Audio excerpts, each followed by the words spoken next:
Assalamualaikum dan salam sejahtera. Kami daripada Kumpulan 7 akan membincangkan topik yang bertajuk Generational Endgame Bebas Asap Rokok.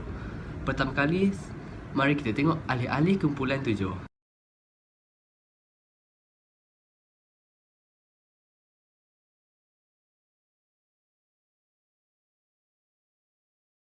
Assalamualaikum dan salam sejahtera. Saya Nur Batu Syamiza akan menerangkan serba sedikit tentang pengenalan Generational Endgame GEG.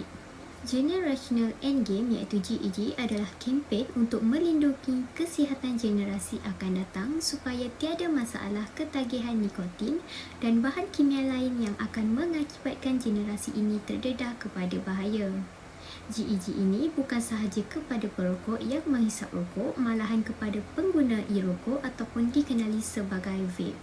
Pelan ini dijadikan kenyataan melalui Rang Undang-Undang RUU Kawalan Tembakau dan Merokok 2022.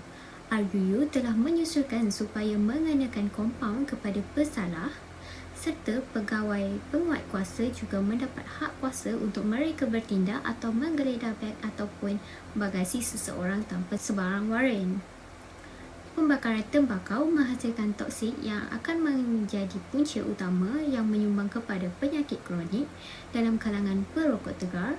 Namun begitu, terdapat ramai perokok tegar yang masih gagal dalam mengawal diri untuk mereka berhenti merokok dan kebanyakan mereka kembali kepada tabiat lama kerana ketagih dengan tembakau tersebut. Merokok membawa pada adalah slogan yang tidak asing lagi bagi kita sebagai rakyat Malaysia. Tetapi masih ramai yang tidak cakna dengan slogan ini dan tidak mengendahkan akibatnya. Seperti yang semua tahu, penggunaan tembakau merupakan salah satu ancaman yang terbesar bagi kesihatan awam di negara kita. Di Malaysia, terdapat kira-kira 4.8 juta perokok dan dapat dianggarkan lebih daripada 27,200 kematian rakyat berpunca daripada rokok. Bukan sahaja dalam golongan perokok tetapi juga turut menjejaskan orang awam yang terdedah kepada asap rokok. Baru-baru ini, Kerajaan dan Kementerian Kesihatan Malaysia KKM telah memperkenalkan dan menyebarkan kempen Generasi Penamat atau dikenali sebagai Generational Endgame iaitu GEG sebagai satu bentuk kawalan perundangan yang melarang aktiviti berkaitan merokok sama sekali. Terdapat 3 aktiviti yang dilarang iaitu tidak boleh menggunakan rokok, tidak boleh menghisap rokok dan terakhir sekali ialah bagi kalangan generasi yang lahir pada 1 Januari mereka tidak boleh memiliki sebarang bentuk produk rokok. Perkara ini penting untuk menjamin dan melindungi belia kini daripada tabiat merokok serta ketagihan dengan tembakau apabila usia meningkat. Sekaligus, ianya juga dapat mengurangkan bilangan perokok di Malaysia kepada kurang 5% menjelang 2040. Dengan kerjasama daripada semua pihak dan rakyat Malaysia, sudah tentu kita dapat bersama-sama menjayakan kempen ini. Sekian sajalah pengenalan daripada saya. Kita ke seterusnya. Seterusnya, kepentingan pelaksanaan Generation Endgame dapat melahirkan masyarakat yang mengamalkan konsep hidup bebas dari asap rokok, tak kira dari golongan yang dewasa maupun golongan remaja. Dan hasil pelaksanaan ini juga dapat membuka mata masyarakat dan ibu bapa dalam menangani isu ketagihan rokok dalam kalangan kanak-kanak dan remaja bawah umur. Seperti yang kita tahu, merokok adalah tabiat yang sukar untuk dihentikan bagi individu perokok tegar. Jadi, dengan adanya pelaksanaan ini dapat melatih mereka mengubah diri ke arah kebaikan dengan mengaplikasikan gaya hidup sihat, dengan mengawal nafsu dan kemahuan merokok. Seterusnya, dapat membentuk dan memupuk sikap individu berdisiplin dan menjaga kebersihan, yang di mana seorang yang tidak merokok mempunyai keterampilan yang kemas dan bau yang menyenangkan berbanding dengan seorang perokok tegar. Seterusnya, ini juga dapat mengurangkan kos sara hidup individu oleh kerana berlakunya pengurangan pembelian barangan yang tidak berkeperluan serta dapat mengurangkan kos perubatan seseorang itu. Seperti mana yang kita tahu, peratusan seseorang yang tidak merokok menghidap penyakit adalah lebih rendah oleh kerana mereka mempunyai sistem imun badan yang lebih tinggi berbanding dengan individu perokok. Oleh itu, pelaksanaan GEG ini dapat memberikan banyak kesan positif kepada individu. Saya akan membincangkan impak pelaksanaan generational endgame kepada negara. Menurut perkongsian data Menteri Kesihatan pada tahun 2020, Khairy Jamaluddin pada ciapan Twitternya mengatakan kos terkini kerajaan untuk membelanjakan bagi merawat 3 penyakit utama akibat daripada tabiat merokok meningkat kepada 6.2 bilion ringgit Malaysia. Beliau juga turut menegaskan bahawa kos untuk merawat penyakit tabiat merokok yang ditanggung kerajaan bakal meningkat kepada 8.8 bilion ringgit Malaysia menjelang tahun 2030. Beliau juga memberi amaran kepada golongan yang menggunakan vape sebagai alternatif kepada rokok bahawa golongan ini akan terdedah kepada penyakit elektronik sigaret ataupun vaping associated lung injury. Kos rawatan untuk penyakit golongan tersebut lebih daripada RM150,000 Malaysia untuk setiap satu pesakit.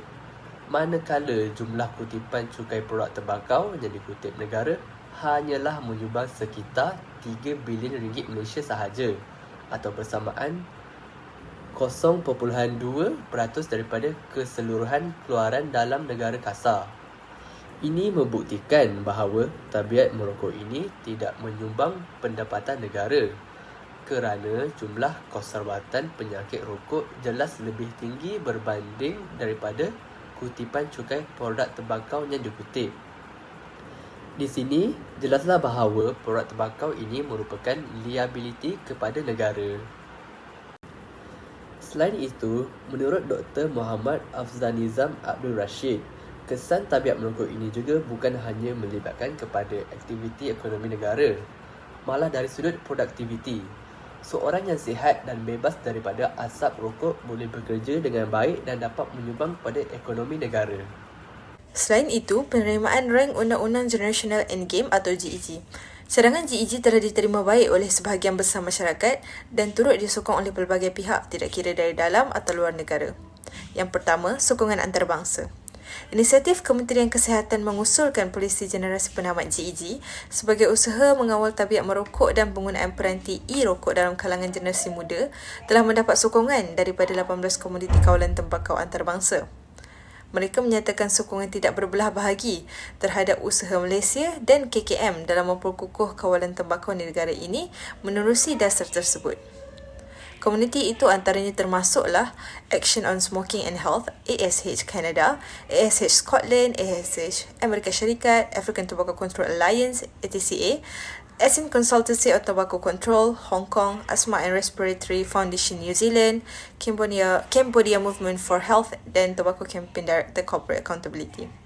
Mereka menyatakan bahawa cadangan GEG ini adalah wajar untuk melindungi generasi muda daripada ketagihan sepanjang hayat serta penyakit kronik jika melihat kepada usaha yang telah dijalankan oleh negara mereka. Sebagai contoh, di negara-negara dengan penggunaan e-rokok secara meluas seperti Amerika Syarikat, United Kingdom, Kanada dan New Zealand, penggunaan e-rokok tidak mempercepatkan penurunan tabiat merokok kerana sebahagian besar perokok juga menggunakan e-rokok. Oleh itu, mereka sangat menyokong polisi GEG yang melenyapkan terus sebarang bentuk penggunaan tembakau kepada generasi muda yang lahir selepas 1 Januari 2007. Yang kedua, sokongan pertubuhan bukan kerajaan, NGO. Setakat ini, terdapat 57 NGO telah menzahirkan sokongan dengan menyokong peruntukan bagi pelaksanaan GEG dalam Akta Baharu Kawalan Tembakau dan Merokok. Pertubuhan NGO dalam kalangan kumpulan profesional perubatan dan kesihatan serta pengguna tersebut telah menyatakan sokongan penuh terhadap cadangan Kementerian Kesihatan Malaysia, KKM, untuk merealisasikan rank Undang-Undang Kawalan Produk Tembakau dan Merokok 2022 melalui dasar GEG. Salah satu daripadanya termasuklah Pertubuhan Brigade Negaraku yang diketuai oleh Muhammad Khairul Nizam Muhammad Supri. Beliau berkata, sepatutnya dasar tersebut sudah diutarakan lebih awal, apatah lagi rokok dan e-rokok telah pun difatwakan haram oleh Majlis Fatwa Kebangsaan. Mereka bahkan menyeru kepada semua ahli parlimen dan pemimpin yang akan bersidang agar sebulat suara dalam menerima dan meluluskan cadangan GEG ini dalam usaha untuk membawa negara ke arah bebas rokok pada masa yang akan datang. Yang ketiga, sokongan masyarakat. Soalan selidik yang telah dijalankan menunjukkan bahawa sebilangan besar masyarakat Malaysia sangat bersetuju dengan cadangan peruntukan GEG oleh KKM. Kajian menunjukkan sebanyak 97.6% daripada responden bersetuju dengan cadangan GEG, manakala hanya 2.4% menyatakan bantahan mereka terhadap cadangan tersebut. Selain itu, kajian juga menunjukkan bahawa majoriti masyarakat sependirian dengan usaha KKM tersebut apabila peratusan setuju mengikut negeri-negeri di Malaysia semuanya melebihi kadar 95%. Hal ini jelas menunjukkan bahawa mereka bersedia dan menerima baik undang-undang baharu itu serta penguatkuasaan yang telah dibentangkan oleh bekas Menteri Kesihatan Khairy Jamaluddin itu.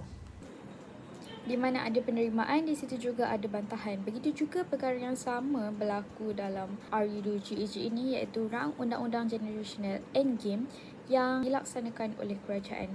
Terdapat beberapa bantahan daripada beberapa syarikat yang juga mengetengahkan sebab mengapa mereka merasakan bahawa RUGEG ini patut dibantah dan tidak diluluskan oleh kerajaan sendiri. Antara syarikat atau persatuan yang tidak bersetuju dengan RUGEG ini, antaranya adalah Data Metric Research dan Information Centre iaitu DARE, Persatuan Pengusaha Restoran India Malaysia (PRIMAS), Dewan Perniagaan Cina Langkawi (DPCL), Malaysian Vapers Alliance (MVA), Pertubuhan Malaysia Retail Electronic Cigarette Association iaitu MRECA. Antara sebab yang boleh saya simpulkan mengapa beberapa persatuan ini berpendapat bahawa RUGEG ini patut dibantah, antaranya adalah perdagangan haram akan berlaku dengan lebih berleluasa, peningkatan keuntungan pasaran gelap yang menyebabkan kerajaan kerugian, punca kehilangan kerja, penutupan perniagaan, seterusnya kesan sosial yang teruk kepada kumpulan peniaga yang berpendapatan rendah, kesan kepada daya tarikan negara iaitu jejaskan aktiviti pelancongan negara, dan yang terakhirnya adalah membezakan vape dan rokok. Pengarah Urusan Pendidikan Data Metrik dan Maklumat, Pankaj Kumar, mengatakan bahawa Malaysia mungkin tidak bersedia dengan rang Undang-Undang Generational Endgame ini kerana sebelum GEG wujud lagi, perdagangan haram telah menyumbang lebih banyak daripada keuntungan kerajaan sendiri. Separuh daripada jualan rokok di negara ini telah banyak disumbangkan kepada perdagangan haram dan kelaziman merokok juga telah mencecah sebanyak 21%. Perkara ini secara tidak langsung akan memburukkan lagi masalah perdagangan haram di mana ia akan menyebabkan kerajaan kehilangan lebih banyak hasil iaitu sebanyak 5 bilion ringgit. Pelaksanaan GEG ini bukan sahaja dianggap sebagai hukuman berat, malah ia juga diperkatakan akan mengakibatkan kehilangan pekerjaan, penutupan perniagaan dan memberi kesan sosial yang teruk kepada kumpulan peniaga yang mempunyai pendapatan yang rendah. Menurut beliau juga iaitu Pankaj Kumar, RUGEG ini berpotensi memberi kesan kepada daya tarikan negara sebagai pelabur disebabkan oleh undang-undang yang terlalu ketat ini. Daya tarikan negara akan menjadi semakin terjejas sekiranya RUGEG ini dilaksanakan. Selain DARE, beberapa persatuan lain juga turut menyokong penyataan DARE seperti yang telah saya sebutkan sebelum ini. Persatuan seperti DPCL, MVA, MRECA, mereka menjalankan agar kerajaan mengambil langkah membezakan antara vape dan rokok terlebih dahulu. Salah satu sebab mereka membantah GEG ini adalah kerana mereka mahu kerajaan tidak menyamaratakan rokok dan vape dalam satu kategori di mana peraturan dan tafsiran rokok dan vape adalah berbeza bagi mereka. Bagi mereka, vape akan membantu mengurangkan kemudaratan merokok dan menjadi satu alat untuk berhenti merokok. Tetapi dalam satu kajian yang dibiayai Kementerian Pendidikan Tinggi Malaysia, majoriti pengguna vape adalah perokok tegar. Selain itu, RUGEG ini juga diperkatakan sebagai satu undang-undang yang telah mendiskriminasi hak kesamarataan bagi mereka yang sudah dewasa iaitu lepas 18 tahun untuk membuat keputusan sama ada mahu merokok ataupun tidak. Bagi mereka yang lahir selepas tahun 2007, mereka disifatkan tidak mendapat keadilan kerana mereka tidak ada hak untuk memilih sama ada mahu merokok di usia dewasa ataupun tidak.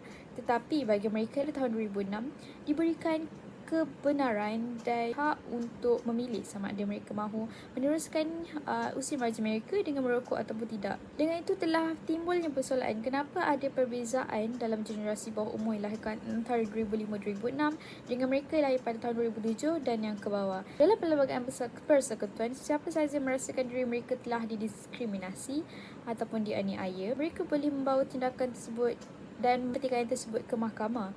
Dengan itu, kerajaan berkemungkinan besar akan berhadapan dengan risiko untuk bersaman dan batahan oleh golongan muda yang lahir pada tahun 2007. Dengan itu, syarikat-syarikat dan persatuan ini bersatu dengan mengatakan bahawa kerajaan perlu meneliti semula perkara yang telah diketengahkan mereka sebelum menjalankan RUGEG ini.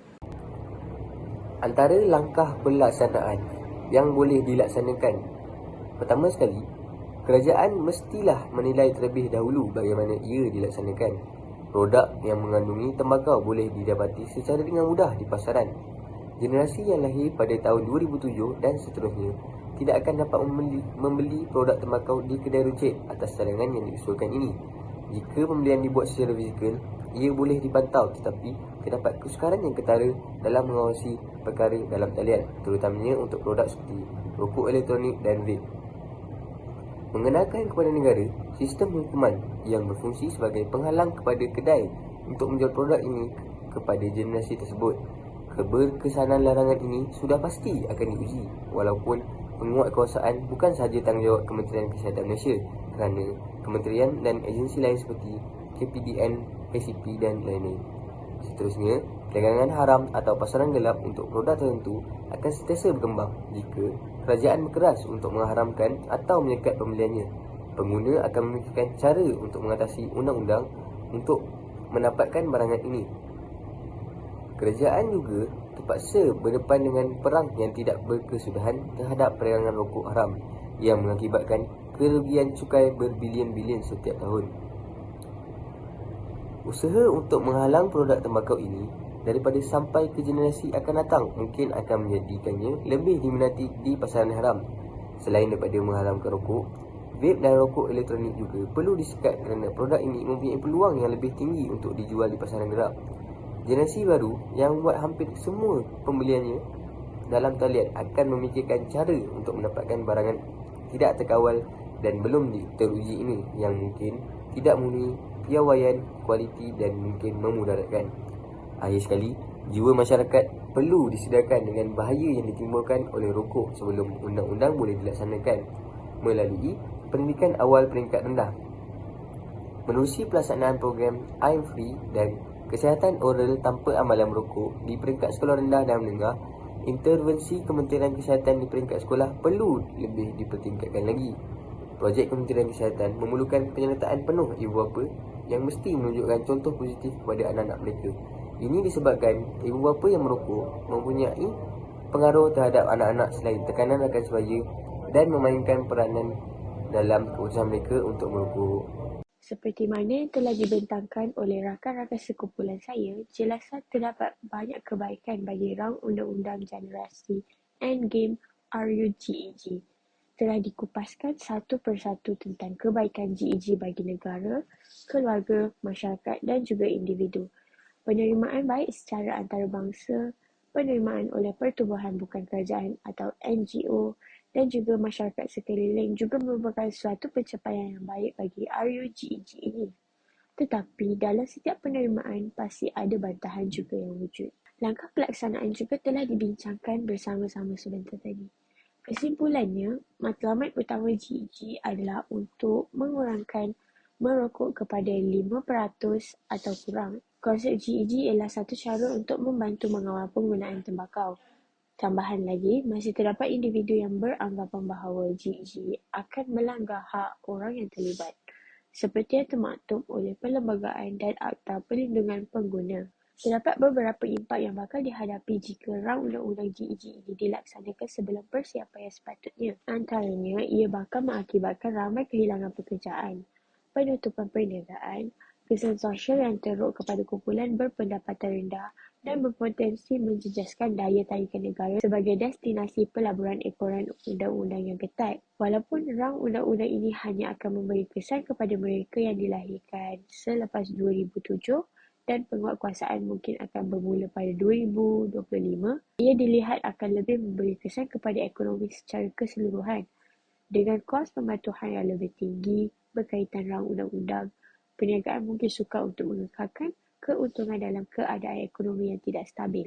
Mungkin ada yang terpaksa menutup perniagaan mereka dan bahkan menyebabkan beribu-ribu pekerja menganggur. Walaupun ramai yang mungkin bersetuju, namun ada juga yang melihat RUU GEG seolah-olah satu diskriminasi dan akta 2 darjat terhadap golongan muda.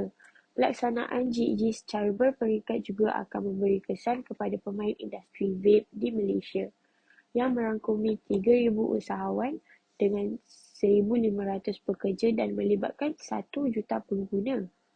Oleh itu, perincian yang teliti dan penguatkuasaan yang adil perlu dijalankan supaya tidak menimbulkan ketidakpuashatian mana-mana pihak dan perbantahan. Sistem GEG adalah idea yang baik kerana rakyat di Malaysia lebih takut didenda daripada yang lain. Buktinya, walaupun penggunaan tali pinggang geledah diwajibkan di bawah Akta Pengangkutan Jalan, masih ramai yang tidak mematuhi peraturan yang ditetapkan. Masalah mengatasi ketagihan rokok dan vape dalam kalangan masyarakat, khususnya generasi muda, tidak akan selesai sehingga undang-undang itu dilaksanakan. Sehingga itu, komuniti akan terus tidak menyedari bahawa bahan ini amat berisiko dan akan mengakibatkan ketagihan. Undang-undang memberi hak kepada ibu bapa untuk memantau tingkah laku anak-anak mereka. Ini bermakna ibu bapa lebih cenderung mengambil berat tentang keselamatan dan kesejahteraan anak-anak mereka. Walaupun GEG mungkin kelihatan tidak adil, ia sebenarnya direka untuk membantu generasi akan datang menjadi sihat dan selamat. Terbukti bahawa dasar ini harus dilaksanakan dengan lebih berhati-hati. Untuk memastikan ia berkesan, pihak berkuasa juga perlu memastikan penguatkuasaan ini dilakukan secara adil dan tanpa berat sebelah. Sekian, terima kasih.